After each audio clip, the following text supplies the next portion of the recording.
We are continuing to talk about the forgotten victims of crime in this country, specifically children whose parents are incarcerated. Joining me now to unpack this is the National Program Director for Prison Fellowship Canada, Shirley Buchanan. Hi. Thanks so much for joining me. Yeah, thanks for having us. You were listening to me talk to Michael, Indiana, and it was getting you choked up. Why was it impacting you like that? Yeah, I'm amazed that a program like this is both national and also so intimate. I just like to hear from their mouths how comfortable they are with the program and how much they've been blessed by it. It does make such a huge difference. Now, I just give people an idea of the scope of this. How many kids are there across this country who have one parent or both in prison?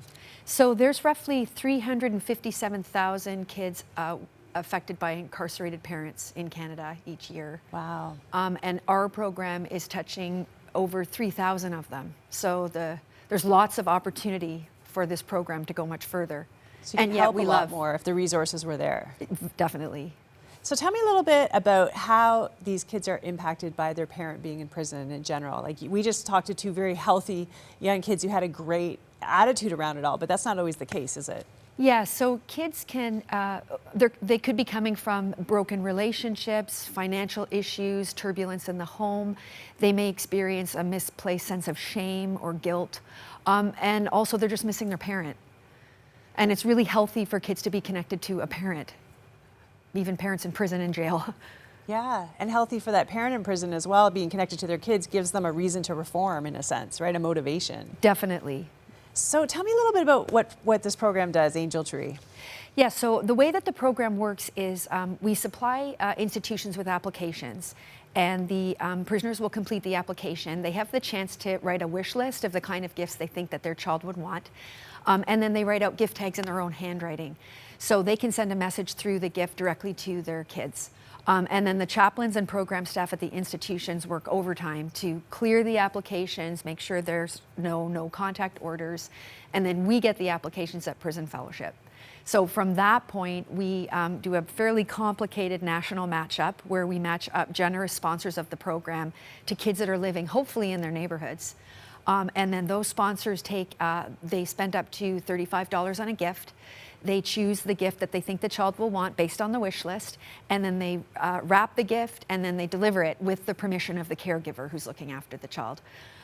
That moment is pretty spectacular. We hear back from the sponsors that they're often able to see if there's a need with the family, invite them to Christmas programming at their church, maybe bring a meal round at some point, and then start to develop a relationship with them that goes far beyond the program. So for as little as $35, they can literally change a child's life. That's right. So now I want to ask you the hard question, because there might be some people saying, okay, if we're helping the family of someone who's incarcerated, as me as a victim of crime, I don't like that because I feel like I'm helping the person who maybe committed a crime. Mm-hmm. Speak to that for me. Well, specifically with Angel Tree, the program is about the children. And the children have found themselves in a situation that they've had no control over. But I think that everybody is broken. So for us, there's not really a feeling of judgment with regards to what a parent has done or what life they've come from or what they're doing. We just want to help to restore them and to build those family connections that are so positive for their future well-being, and completely without judgment. It's not our place. They've been judged by everybody else. So it's a chance to build up a family. You know, this ties into our faith in a sense, you know, that this idea of just loving people outrageously. Talk to me about how this is God's heart for these kids. Yeah, so I think I could even go to the fact that Jesus' ministry was for the marginalized and the vulnerable, the poor, the widow, the sick, and prisoners are specifically mentioned. And one of our in-prison programs that I love, Prisoner's Journey, Jesus was a prisoner and he was incarcerated. So there's a relatability for everybody in seeing that a God who loves unconditionally can also fully relate to what they're going through. So I think with Angel Tree, it's a reminder that we care about them holistically as a family, and we want that restoration to happen in terms of the whole community. The prisoner, the former prisoner, the families and the victims. We want that level of restoration, which would be absolutely Jesus's heart. Now you work with the sponsors, the people who, you know, decide, hey, I want to help make a difference. I want to be part of this program. Tell me a little bit about what that experience is like for them.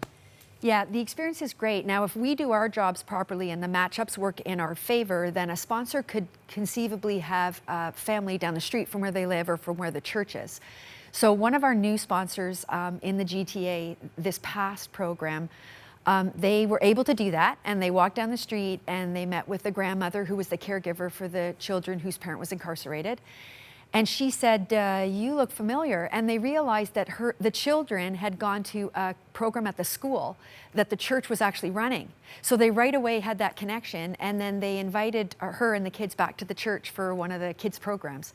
So they were able to reestablish that connection beyond Angel Tree, and it was very meaningful for this church. So we've had a couple of other great stories where former Angel Tree kids are now old enough to become Angel Tree sponsors, so they're paying it forward back into the program, a little bit like Michael and Deanna. And then last year we had a prisoner who had come out of prison feeling a different way about life for the positive, and gave us money in donation of Angel Tree because he had found Angel Tree so meaningful when he was behind bars. So. Yeah, so there's all these stories that come through from the sponsors that are that demonstrate to us that we are building community through this program. Yeah, and you're not just changing the lives of the recipients, but the people involved. Just quickly, we have 30 seconds left, but why is it important that people engage with this program watching right now? Yeah, so I would say that as a Canadian, for one thing, it's a local program for kids in need that's very meaningful, and as you mentioned, they can be forgotten. It's fairly easy to participate in it at a fairly low cost, and it's something that can become very real and can definitely be life-changing for you. Awesome. Thank you so much for joining us today to tell us about this excellent program. Thank you.